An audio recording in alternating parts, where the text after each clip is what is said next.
Hi, this is Real Wild, the Honey Badger here. My wife asked me an awesome question. Why do people tune? And so I thought that this would be kind of a quick little fun video we'll go through and do. The reason people tune is to get the most out of their bow, to find the right spines of their arrows, to get the best flight of their arrows, and maybe to help them score better. Those are probably the main reasons. And so, there's 100 ways to tune, 100 ways. The simple things I do is I usually will start out with paper tuning. I usually will look to make sure my arrow is level across my bow, run the arrow down the middle of the riser. You know, the simple little things that will get you started. Shoot it through paper, see what kind of hole I come up with, get that, and then I will play with what I call group tuning.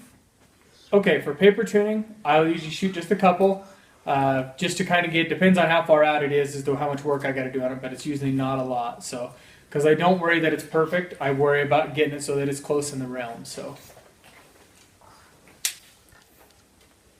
and another thing I do is I try and stay with the same arrow so that the way it's clearing my rest and everything stays exactly the same rather than going to a different arrow every time.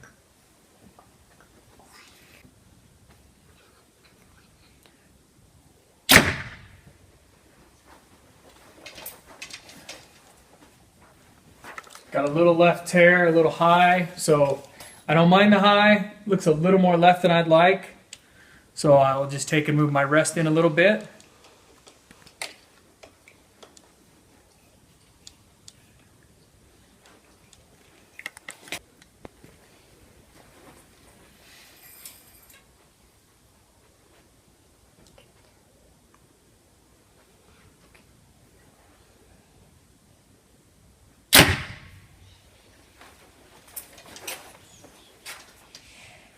Okay, we got a slight high left, not very much. See how this one was more left?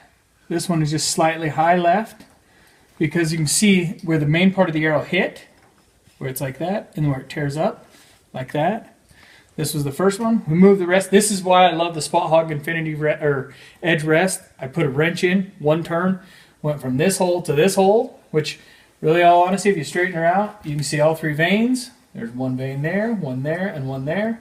Not a bad hole. Like I said, slightly high, slightly left.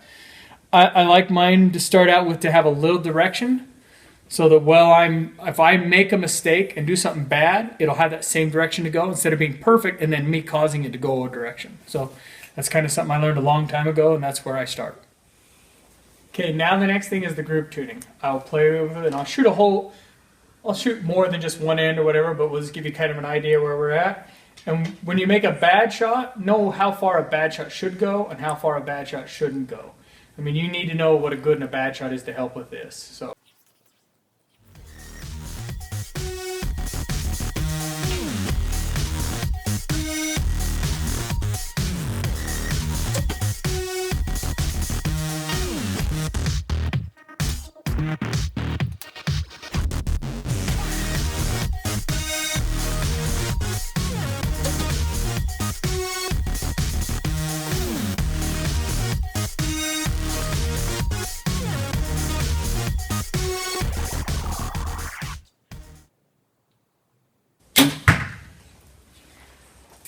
And so a couple of them were better than others, but to know the distance where in and out is what you need to learn to help with your group tuning. So, okay, to give you an idea, kind of what I look at when I'm group tuning is, this one was a pretty decent shot. So it was the first shot, so it could have been a hair left. Second shot wasn't a great shot, still a fairly decent shot, but it still would have hung 10. So it gives you an idea that it's pretty forgiving, and that's one of the things you got to look at. This one broke over here and hit where it was. So to me, the setup seems to be really forgiving. I will play with it more and more, and that just gives me a starting point to where I'm going to go and where I'm going to end up with my group tuning. To give you ideas of more steps on the group tuning is like, this is working pretty good. I feel like it's pretty forgiving. I mean, this one was there when it went off. It's not, not out a ton. Still would have been a big 10 on a Vegas face. But what I will do is, a next step is take and move your rest maybe a quarter of a turn in more. See if that goes any better, or a quarter of a turn up. And if it gets more forgiving, shoot it for a while after you do that. See if you feel that it's like, if this shot was as bad as it was and it still catches 10, or if it's gone further away from the 10. And that will slowly give you an idea. I call it finding the sweet spot. Like in a professional baseball player, they'll mark their bat so they know which side to use to hit the ball with.